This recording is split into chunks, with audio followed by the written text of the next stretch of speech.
Dear students, my name is Dr. Asan Mandal.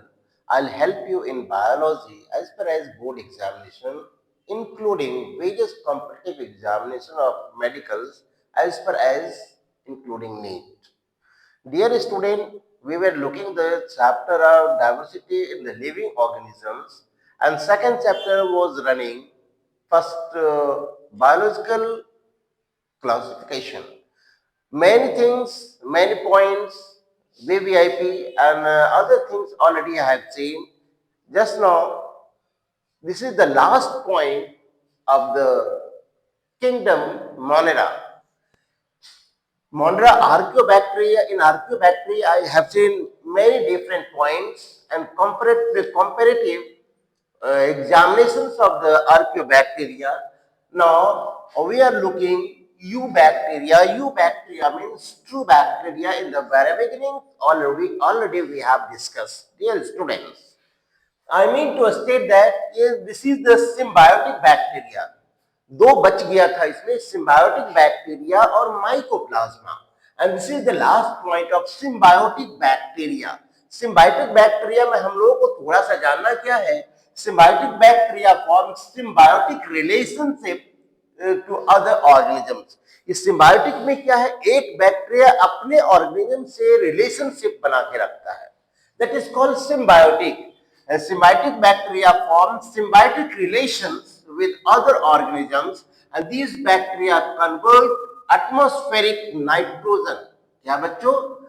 The symbiotic bacteria convert atmospheric nitrogen into ammonia, okay, and then convert into nitrogenous compounds. ये दो तीन chemical compounds में atmospheric nitrogen को convert करता है.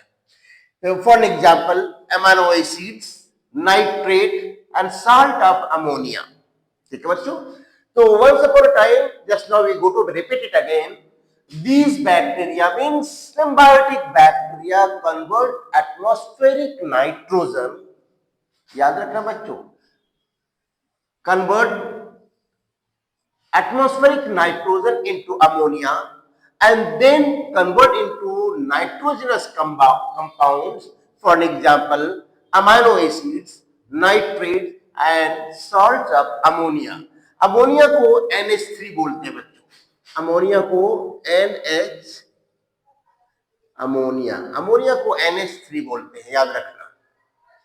Nitrate को हम लोग बोलते हैं NO3. ये केमिकल फॉर्मूला है बच्चों, याद रखना. ठीक है. इसका द बेस्ट एग्जांपल है राइजोबियम. क्या बच्चों? Rhizobium. symbiotic bacteria form symbiotic relations with other organisms, and the symbiotic bacteria convert atmospheric nitrogen into ammonia and then convert into nitrogenous compounds, for example amino acids, nitrate and salts of ammonia. इसका the best example है rhizobium. ठीक बच्चों. Next point हम लोग देखते हैं mycoplasma. में mycoplasma क्या है बच्चों? ये माइकोप्लाज्मा जो है the smallest and unicellular protist. मैं लिख देता हूं आपको. The smallest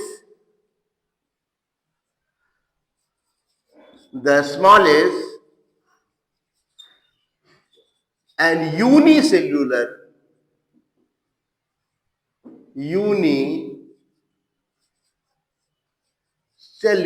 protist.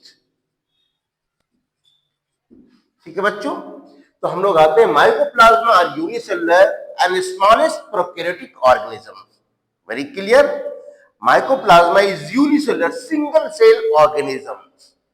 Unicellular means बच्चों those organisms whose body is composed with the help of the single cell, one cell, that is called unicellular. For example, amoeba, paramecium, euglena, mycoplasma, etc., etc. These are the examples. With the help of the single cells, all these protists complete their vital activities of their lifespan daily with the help of single cells. I mean to state that mycoplasma are unicellular and smallest prokaryotic organisms. ये unicell single cell का बना होता है और सबसे छोटा होता है. क्या होता है बच्चों, सबसे छोटा इसका डायमीटर होता है 0.1 mm to 0.3 mm. Which one we cannot see with the help of our naked eyes. हम लोग naked eye से देख ही नहीं सकते हैं। तो इसके लिए हम लोग को क्या करना पड़ेगा, if you would like to see the protist then we need to magnifying glass. Okay, तो हम लोग को यूनिसेलुलर प्रोटिस्ट को देखने के लिए magnifying glass, that means microscope को देखना जरूरी है, उसका हेल्प लेना जरूरी है।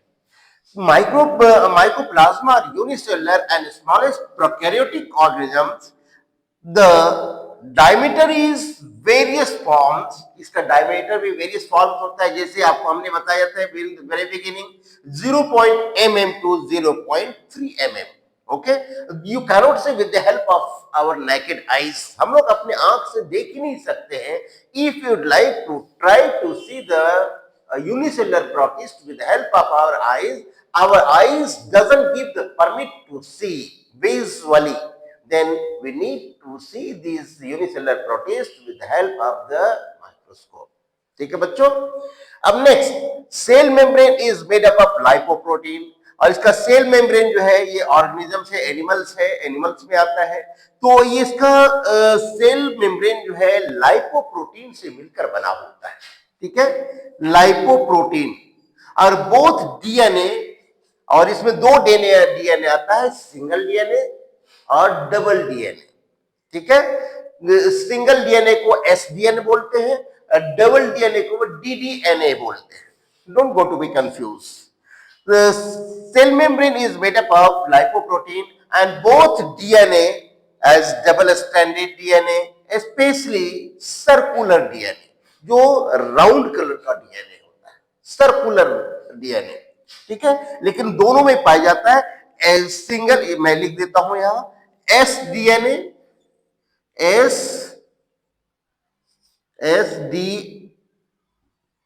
डीएनए, एस छोटा होगा बच्चों, डीएनए।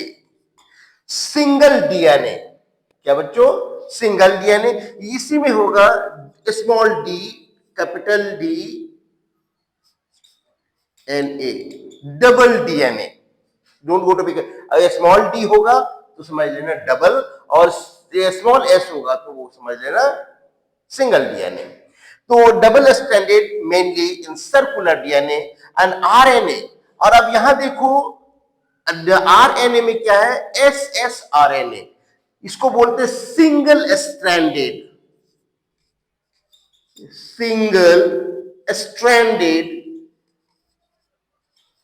डीएनए। ये बहुत ही डेंजरस होता है बच्चों।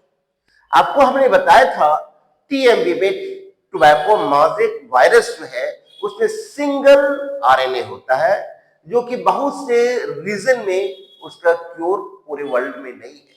जैसे कैंसर का सेल ऑटोमेटिकली वो प्रोड्यूस करता है, जैसे बोन कैंसर है, स्किन कैंसर है, गम कैंसर है, माउथ कैंसर है, थ्रोट कैंसर, एक्सेट्रा एक्सेट्रा।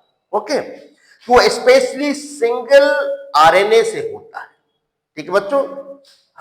तो अब इसके बाद इसमें cell membrane is made up of lipoprotein and both DNA, double DNA specially found in circular DNA and RNA single stranded DNA are present. इसमें single DNA भी present होता है, single RNA भी प्रेजेंट होता है और सिंगल डीएनए भी present होता है। और mycoplasma have less cell wall, इसमें सेल वॉल जो है नाम मात्र का होता है, अब देख भी सकते हो नहीं भी देख सकते हो, बहुत फाइन और माइन्यूट होता है, ठीक है। Mycoplasma have less cell wall and they exhibit pleomorphism, that's why we call joker of microbiology, ठीक है बच्चा। अब इसमें देखना माइकोप्लाज्मा जो है इसमें बहुत ही फाइन और माइन्यूट सेल वॉल होता है, which one is impossible to see, okay. और माइक्रोस्कोप से भी अब दिखेगा, यानी बहुत फाइन माइन्यूट होता है। माइकोप्लाज्मा है very less cell wall and they exhibit, और निकल जाता है इसमें प्लियोमॉर्फिज्म। प्लियोमॉर्फिज्म क्या होता है बच्चों, एक स्मॉलेस्ट पार्टिकल्स है which we cannot see with the help of monopolar and binocular microscope, that is called pleomorphism, or that's why hence known as joker of microbiology। ये माइक्रोप्लाज्मा को कहा जाता है जोकर ऑफ माइक्रोबायोलॉजी। ये question है बच्चों, इसलिए मैंने यहाँ इस कैपिटल लेटर से इंडिकेट किया है, याद करना। Which unicellular protist is commonly known as the joker of microbiology. तो इसमें आपका आएगा माइकोप्लाज्मा। ओके, याद रखना। which unicellular proteus is commonly known as the joker of microbiology, mycoplasma. हमने बहुत सारे यूनिसेलुलर प्रोटिस्ट के बारे में पढ़ चुका है, तो इसके बारे में आप याद कर लीजिए। ये क्वेश्चन है, आएगा तो इजीली आप सॉल्व कर सकते हो। अब इसके बाद आता है बच्चों, हम लोग इसमें देखते हैं ऑस्मोटिक मोड ऑफ न्यूट्रिशन। इसमें ऑस्मोटिक मोड ऑफ न्यूट्रिशन जो है ये स्पेशली पाया जाता है माइकोप्लाज्मा में। Osmotic mode of nutrition means क्या होता है बच्चों? Absorption of nutrition, absorption of nutrition by osmosis. मैंने कहीं लिखा है, देख लेना। Absorption of nutrition, absorption of nutrition by osmosis, ये प्रोसेस स्पेशली पाया जाता है माइकोप्लाज्मा में। What is mycoplasma? Unicellular protist, इसको हम लोग बोलते हैं यूनिसेलुलर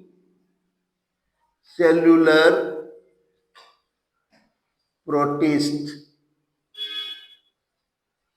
और ये सबसे छोटा होता है बच्चों, याद रखना। माइकोप्लाज्मा सबसे छोटा और यूनिसेलुलर प्रोटिस्ट होता है। और माइकोप्लाज्मा रेसिस्टेंट टू एंटीबायोटिक, ये जो है एंटीबायोटिक का प्रोडक्शन भी करता है, रेसिस्टेंट भी करता है एज पेनिसिलिन, जिसको अलेक्जेंडर फ्लेमिंग ने डिस्कवर किया था एज ए एंटीबायोटिक। ठीक बच्चों, mycoplasma resistant to antibiotic as penicillin, penicillin को डिस्कवर किया था Alexander Fleming, Alexander Fleming. This is a very common antibiotic, very common biotic medicine. ठीक है बच्चों। अब इसके बाद इसमें क्या आता है? माइकोप्लाज्मा वेरी सेंसिटिव, बहुत ही सेंसिटिव होता है। और टच आप देखोगे, टर्टवाइज को अगर देखा होगा, अगर टच करोगे तो अपने दोनों आगे वाला हाथ और पैर को बॉडी के अंदर सिकोड़ लेता है। ठीक है। और अगर उसको अगर पेट टर्टवाइज है तो सेंसिटिव तो होता ही है, अपने बॉडी में सिवरिंग तो होगा, लेकिन अपने हाथ पैर को अंदर नहीं सिकोड़ेगा। ऑल ऑफ सडन अगर एक्वाटिक है, अगर अननोन है टर्टवाइज, उसके बॉडी पर हाथ दोगे तो अपना हाथ पैर और मुंडी जो है, हेड जो है, बॉडी के अंदर छिपा लेता है। ठीक है। तो they are very sensitive to tetracycline and chloramphenicol that act on metabolic activities. और ये जो मेटाबॉलिक एक्टिविटीज हम लोगों ने पढ़ा था, helps in digestion, metabolic activity help in digestion, metabolic, catabolic and anabolic, तीन एक्टिविटीज होते हैं, तीन प्रोसेस होते हैं, मेटाबॉलिक, केटाबॉलिक एंड एनाबॉलिक। ठीक है। तो mycoplasma are sensitive to tetracycline and chloramphenicol that act on metabolic activities and most of the species, ठीक है बच्चों, most of the species of mycoplasma can survive without oxygen. बहुत सारे ऐसे, most यानी ज्यादातर, आउट ऑफ 100 में 80% mycoplasma can survive without oxygen. मैंने यही लिखा है बच्चों, most of the species of mycoplasma can survive without oxygen, and species of mycoplasma may be saprophyte or parasites। तो saprophyte जो है ये dead and decaying organic matter, organic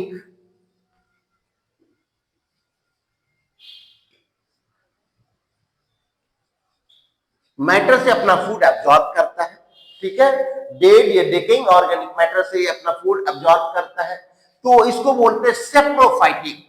और पैरासाइट ये specially pass the descending life on their host, ये किस पर, host के बॉडी में पाया जाएगा, और होस्ट के बॉडी में यह होस्ट के बॉडी से अपना फूड एब्जॉर्ब करता है और होस्ट को वीक कर देता है, कमजोर कर देता है। और लेकिन मरे हुए ऑर्गेनिज्म, मरे हुए लिविंग ऑर्गेनिज्म पर नहीं पाया जाएगा, ये पैरासाइट जो है लिविंग ऑर्गेनिजम्स में पाया जाएगा, ठीक है। लेकिन आप देख लेना बच्चों, species of mycoplasma are saprophyte, वो डेड और डिकेइंग ऑर्गेनिक मैटर से अपना फूड एब्जॉर्ब करता है। लेकिन पैरासाइट, ये पैरासाइट सेप्रोफाइट है तो ये पैरासाइट भी है। अब पैरासाइट लिविंग होस्ट में होगा, क्योंकि लिविंग होगा तभी होस्ट अपना फूड किसी अदर सोर्स से एब्जॉर्ब करेगा, जो उसका मेन रिसाइकलिंग सोर्स है, ठीक। उसी सोर्स से जो फूड एब्जॉर्ब करेगा तो उसको बोलते हैं होस्ट। होस्ट के बॉडी में रहकर अपने पॉपुलेशन को इंक्रीज करेगा और लास्ट में होस्ट को मरने पर मजबूर कर देगा, they go to be die in the long run. तो अब ये पार्ट जो बच्चों देखते हो, इसमें सेल वॉल है, ये ऊपर वाला जो पार्ट है ये सेल वॉल है, और नीचे वाला जो है सेल मेम्ब्रेन है, ठीक। ये आपको दिखाया गया, इसको बोलते हैं रिप्रोडक्शन। और इसमें जो है एक माइकोप्लाज्मा, ये दो माइकोप्लाज्मा में चेंज हो जाता है with the process of the binary fission. ये reproduction by binary fission, binary, bi means two, fission means टूटना, दो पार्ट में टूट जाता है, that is why it is called binary fission, ठीक है बच्चों। अब इसमें अब देख लेना, ये शेप एंड स्ट्रक्चर, ये आपका एनसीईआरटी का स्ट्रक्चर है, एनसीईआरटी का ये फिगर है बच्चों, ठीक है। हाँ, ओरिजिनल शेप माइकोप्लाज्मा का ये होता है, ओरिजिनल शेप माइकोप्लाज्मा का ये राउंड वाला होता है, लेकिन ये जो है इसका रिप्रोडक्शन दिखाया गया, एनसीईआरटी में ज्यादा दिया नहीं, इसलिए हमने ये दो फिगर बनाए बच्चों। ये reproduction of mycoplasma by binary fission, by means two, fission means breaking, splitting, cutting, okay, divided in two part. तो reproduction by binary fission of mycoplasma, देखो यहां से ये टूट जाएगा और ये अलग हो जाएगा और ये अलग हो जाएगा, इसमें जो मटेरियल है इसमें डिवाइड हो जाएगा, इसका जो मटेरियल है इसमें डिवाइड हो जाएगा, इसी को बोलते हैं बाइनरी फिजन। नेक्स्ट, तो अब इसमें हमने लिखा है shape and structure of mycoplasma, original shape mycoplasma का ये होता है, और ये पार्ट भी इसको बोला जाता है रिप्रोडक्शन बाय बाइनरी फिजन। तो अब इसमें देखिए, ये जो सर्कल है ये वाली, इसको बोलते हैं न्यूक्लियोइड, ये इसके अंदर ये न्यूक्लियस है, ये इसको, ये जिसको बोलते हैं न्यूक्लियस है, न्यूक्लियस के अंदर न्यूक्लियाई है, न्यूक्लियाई के अंदर न्यूक्लियोप्लाज्म है, और न्यूक्लियोप्लाज्म के अंदर कैरियोप्लाज्म है, ठीक है बच्चों। हाँ, इसलिए मैंने इसको खाली रखा है, अभी इंट्रोडक्शन, इसके बारे में आगे हम लोग पढ़ेंगे। तो ये आपका न्यूक्लियोइड है, और ये जो पार्ट है ये डबल डबल देख रहे हैं, जहां भी देख रहे होंगे डबल देख रहे होंगे, जिसको बोलते हैं पॉलीसोम। ये जो पार्ट है बच्चों इसको बोलते हैं पॉलीसोम, ये पॉलीसोम है, ये आपका पॉलीसोम है, ये पॉलीसोम है, ठीक है। अब इसके बाद ये फ्लैजिला और माइक्रोसोम एब्सेंट होता है, फ्लैजिला जो है वो बड़ा होता है, माइक्रोसोम छोटा होता है, सीलिया से भी छोटा होता है, ये दोनों एब्सेंट होता है। फ्लैजिला और माइक्रोसोम दोनों क्या है, ये एब्सेंट है, एब्सेंट होता है। अब इसके बाद ये वाला पार्ट जो है इसको सेल मेम्ब्रेन, बीच वाला जो रेड देख रहे हो आप इसको सेल मेम्ब्रेन बोलते हैं। और ये जो ग्रुप में है, आप ये ग्रुप में देख रहे हो just like bunch of grapes, ये बंच ऑफ ग्रेप्स की तरह जो दिखता है इसको बोलते हैं इंक्लूसन बॉडीज। और यहां से जो है माइकोप्लाज्मा अब मैच्योर होने के बाद अलग अलग पार्ट में इसी तरह से डिवाइड हो जाएगा, ठीक है। और ये जो है, ये जो आप देख रहे हो ये इसको बोलते हैं प्रोकैरियोटिक साइटोप्लाज्म। इसमें व्हाइट लिक्विड सब्सटेंसेस होता है जो कि कंप्लीटली स्टिकी होता है, चिपचिपा होता है। तो ये साइटोप्लाज्म जो है एनिमल्स में पाया जाता है, एनिमल्स में दोनों पाया जाता है, साइटोप्लाज्म और protoplasm. Because in the very beginning already I have discussed, you have remembered my sentence, cytoplasm is specially known as the physical base of plant's life and protoplasm is commonly known as the physical base of animal's life. But in animals, cytoplasm and protoplasm both found. Cytoplasm found just under the skin. हमने आपको बताया था, याद होगा बच्चों, जब आप bike चलाते हो, कभी एक्सीडेंट कर जाते हो, हाथ पैर छिला जाता है तो ब्लीडिंग नहीं होता, वो वाटरिंग होता है और लिक्विड सब्सटेंसेस रिलीज होता है, that is called cytoplasm animals. ठीक है बच्चों, लेकिन वो स्टिकी नहीं होता है, लेकिन प्लांट में जो होगा वो स्टिकी होगा। एनिमल्स में साइटोप्लाज्म स्टिकी नहीं होगा और फाइन माइक्रोस्कोपिक टाइप का होता है, और प्लांट में देखो इजीली हो, माइक्रोस्कोपिक दोनों होता है, लेकिन प्लांट का साइटोप्लाज्म स्टिकी होगा और एनिमल का साइटोप्लाज्म स्टिकी नहीं होगा, डिफरेंस यही है। और इसके बाद ये है आपका राइबोसोम। राइबोसोम क्या करता है बच्चों, ये प्रोटीन इसको बोलते हैं, मैन्युफैक्चरर ऑफ प्रोटीन। मैं लिख देता हूं यहां, मैन्युफैक्चरर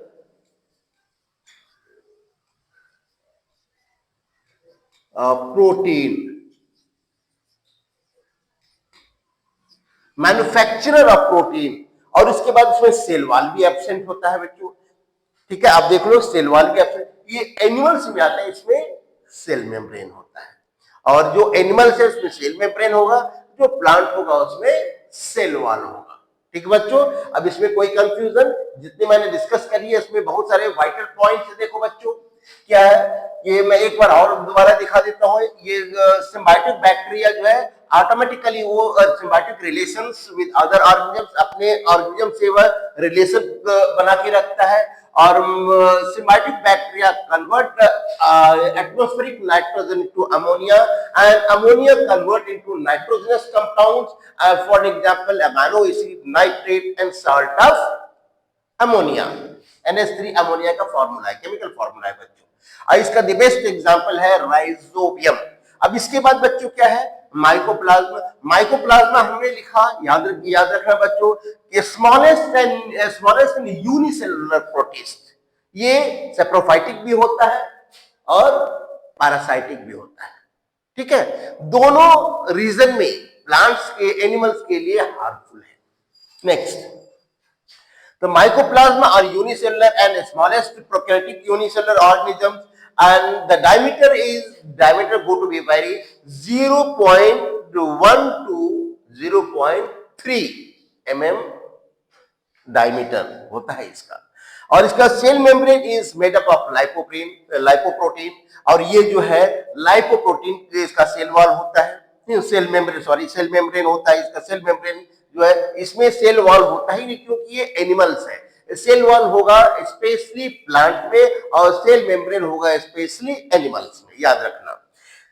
तो इसमें क्या है, cell membrane is made up of lipoprotein, both DNA double stranded और सिंगल स्ट्रैंडेड डीएनए दोनों होता है, और इसके स्पेशली ये पाया जाता है सर्कुलर, जो राउंड टाइप का डीएनए होता है उसमें ये काफी मात्रा में पाया जाता है, मेनली इन सर्कुलर डीएनए। और आरएनए, और ये सिंगल स्ट्रैंडेड आरएनए मैंने लिखा SS RNA, single stranded RNA. DNA को बोलते हैं राइबोन्यूक्लिक एसिड और आरएनए को बोलते हैं राइबोन्यूक्लिक एसिड। ठीक है, डीएनए डीऑक्सीराइबोन्यूक्लिक एसिड, आरएनए को बोलते हैं राइबोन्यूक्लिक एसिड, याद रखना बच्चों।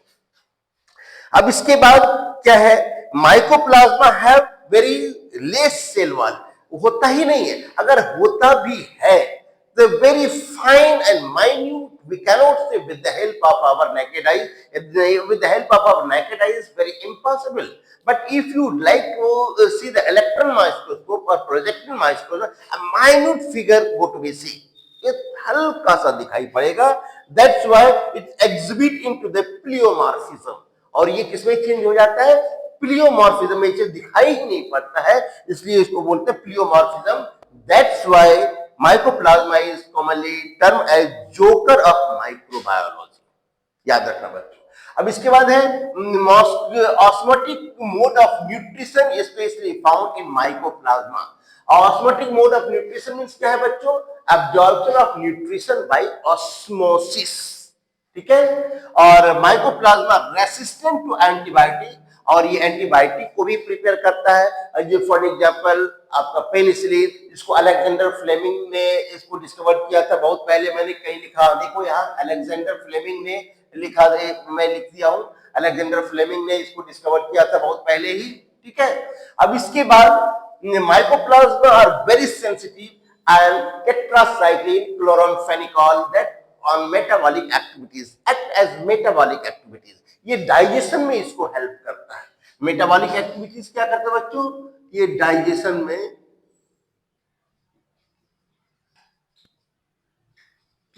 में हेल्प करता है। अब most of the species of mycoplasma can survive without oxygen, बिना ऑक्सीजन का। और जब बिना ऑक्सीजन का सर्वाइव करेगा, इसका ब्लड क्या होगा? डीऑक्सीजनेटेड ब्लड होगा। याद रखना, डीऑक्सीजनेटेड ब्लड, जिसको बोलते हैं हीमोसाइनिन। मैं याद कर लेना बच्चों, जिसको बोलते हैं हीमोसाइनिन। जो ऑक्सीजनेटेड ब्लड होगा उसमें हीमोग्लोबिन होगा, जो विदाउट ऑक्सीजन होगा वो हीमोसाइनिन होगा, ठीक है। वो लाइट ब्लूइश कलर का, पॉइजन जो है लाइट ब्लूइश कलर का होता है, उसी तरह से ये इसका ब्लड होता है, just like a cockroach, पेरिप्लानेटा Americana. तो अब इसके बाद स्पीसीज ऑफ माइकोप्लाज्मा सेप्रोफाइट, ये सड़े गले चीजों पर से अपना फूड एब्जॉर्ब करता है, और या नहीं तो ये पैरासाइट है, तो किसी होस्ट की बॉडी पर रह करके उसी के बॉडी से अपना फूड एब्जॉर्ब करता है। तो ये फिगर जो है एनसीईआरटी का मैंने लिख दिया है यहाँ बच्चों, ये एनसीईआरटी का फिगर है। ये reproduction by binary fusion, okay. देखो यहां से ये पतला हो गया, थिन हो गया, यहां से ये टूट जाएगा, इसमें जो डीएनए है ये ट्रांसफर हो जाएगा इसमें, और इसमें जो सेल मेम्ब्रेन है ये ट्रांसफर हो जाएगा इसमें। और ये जो ऊपर सेल वॉल देखते हो, बहुत ही minute fine, cannot see with the help of our naked eyes, तो ये दिखाई नहीं पड़ेगा, लेकिन एक्चुअली जो माइकोप्लाज्मा का फिगर है ये आपको माइक्रोस्कोपिक फिगर है, और एक्चुअली माइकोप्लाज्मा का फिगर ये है। इसमें देखो ये वाला जो है ये न्यूक्लियाइड है, ये न्यूक्लियस है। ये एक्चुअली क्या है? न्यूक्लियस के अंदर न्यूक्लियाई है, न्यूक्लियाई के अंदर न्यूक्लियोप्लाज्म होगा, और न्यूक्लियोप्लाज्म के अंदर कैरियोप्लाज्म होगा। इसलिए इसको मैंने खाली छोड़ दिया है, आगे हम लोग इसके बारे में देखेंगे और वो 12th में। और ये देखेंगे ये डबल है, ये polysomes, poly means many, same means tentacle, polysomes, ये इसलिए इसमें देखोगे ये डबल डबल है, इसको बोलते हैं पॉलीसोम्स। और इसके बाद ये इसमें क्या है? फ्लैजिला नहीं होता है, जो स्विमिंग में हेल्प करता है, और डायरेक्शन को हेल्प करता है, और सामने जो प्रे होता है, शिकार होता है, उसको फाइंड करने में हेल्प करता है। लेकिन ये फ्लैजिला और माइक्रोसोम इसमें होता ही नहीं है, इसलिए ये बहुत ही सेंसिटिव ऑर्गेनिजम्स है। जब किसी पे आहट आती है, जब फीलिंग होता है किसी चीज का, ये अपने बॉडी को अपने कारकेस के अंदर, सेल मेम्ब्रेन के अंदर वो बंद कर लेता है। जैसे आपको बताया था, टर्टवाइज जो है उसको अगर टच करोगे तो अपना हाथ पैर और मुंडी जो हेड है वो अब वो अपने बॉडी के अंदर वो सिकोड़ लेता है, रिजर्व कर लेता है, प्रोटेक्ट कर लेता है। और इसमें है ये डबल डबल देख रहे हो, ये सेल मेम्ब्रेन है, ये इंक्लूशन बॉडीज है, ये प्रोकैरियोटिक साइटोप्लाज्म है, ये लिक्विड और स्टिकी होता है, मैं आपको बताया पहले। और इसके बाद ये राइबोसोम को बोलते हैं, ये राइबोसोम में 70S, ये हाईएस्ट जो है इसमें प्रोटीन बनता है राइबोसोम का, that's why it is known as manufacturer of protein.